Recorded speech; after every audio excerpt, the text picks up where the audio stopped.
Alright, this is the third installment of this vlog series called Terms and Conditions, where we are exploring assumptions that seem to be present in conversations about racial justice. Each of the terms and conditions goes something like this. If black people want for others to fight against racial injustice, then they better blank. And today's terms and conditions go something like this. If black people want for others to fight against racial injustice, then they better not embarrass me.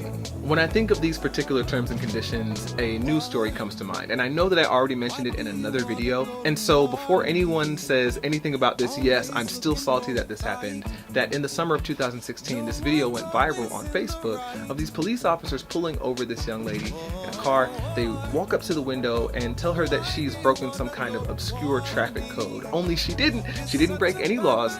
They just wanted to hand her an ice cream cone on camera for some reason. It seemed like an obvious grab for some good press for them, because at the time there was tons of stories of civilians dying in police custody. So anyway, there was a bunch of outrage in the black community about this video, and there were a bunch of people on the other side of the conversation going, I just don't understand why there is so much outrage about the police just trying to do a good thing. I mean, it's like we're damned if we do, damned if we don't. Like, if we don't do anything or say anything, then you guys are all mad because we're all inactive and silence is violence.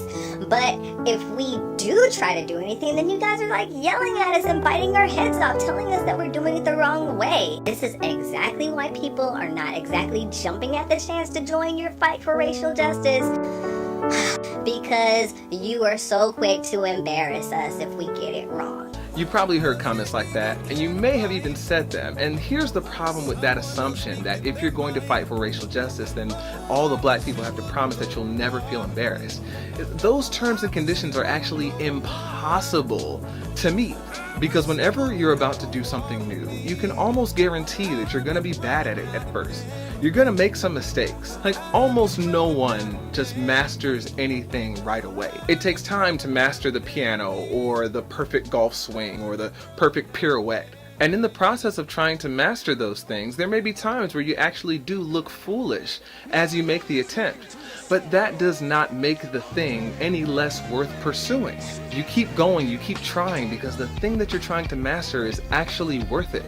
Say you decide that you want to get into better shape, and so you decide that you're going to go to the gym with one of your friends who's a health nut, and you think that you're getting it on the machines, you're just sweating it out, and your friend comes over to you and says, hey, you know, you might want to straighten your back when you do that move, or you might want to bend your knees more when you do this other move. Your friend is telling you that you need to pay attention to your form, because if you don't pay attention to your form, then you actually might not get the results that you want, and you might injure yourself.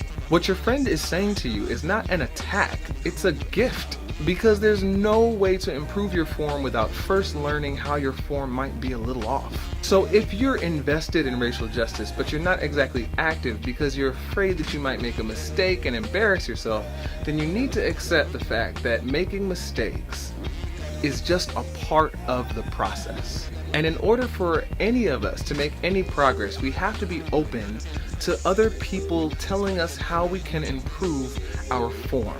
In fact, there's no way for us to talk about injustice or oppression in any context without someone feeling guilty to some degree. The assumption in these conversations seems to be that black people are shutting down the conversation by causing their conversation partners to feel so much shame.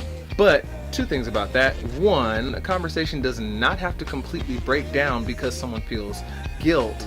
That person who feels that guilt could actually examine that feeling and ask some questions about why they feel that. And perhaps that feeling could compel that person to do the type of self-reflection and social education that would cause them to be a more empathetic person and a more civically engaged person.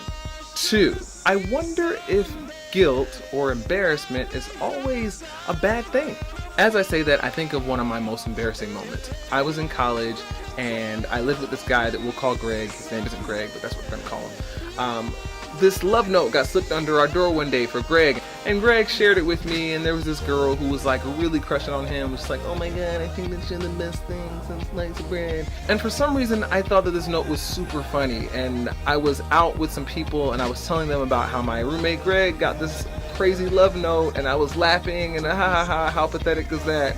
And it turns out that one of the girls in that group was actually the girl that wrote the note to Greg. As you can imagine, I was mortified. I never in my life wished that I was a turtle so badly. I just wished that I had a shell that I could just crawl into and never be seen again. So yeah, super embarrassing. But I learned a valuable lesson about keeping my mouth shut and minding my own business. So maybe feeling guilty or embarrassed about our actions sometimes can be a good thing. Sometimes those feelings of guilt or embarrassment are simply telling us, yeah, I don't want to do that again.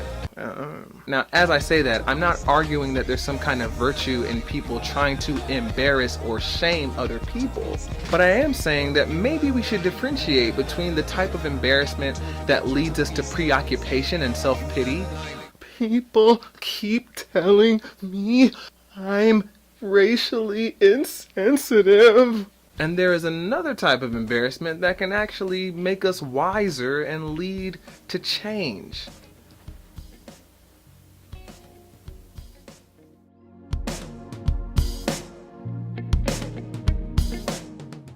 Alright, so you heard my take on today's terms and conditions. What are your thoughts on the notion that if black people want others to fight against racial injustice, then they better promise not to embarrass anyone?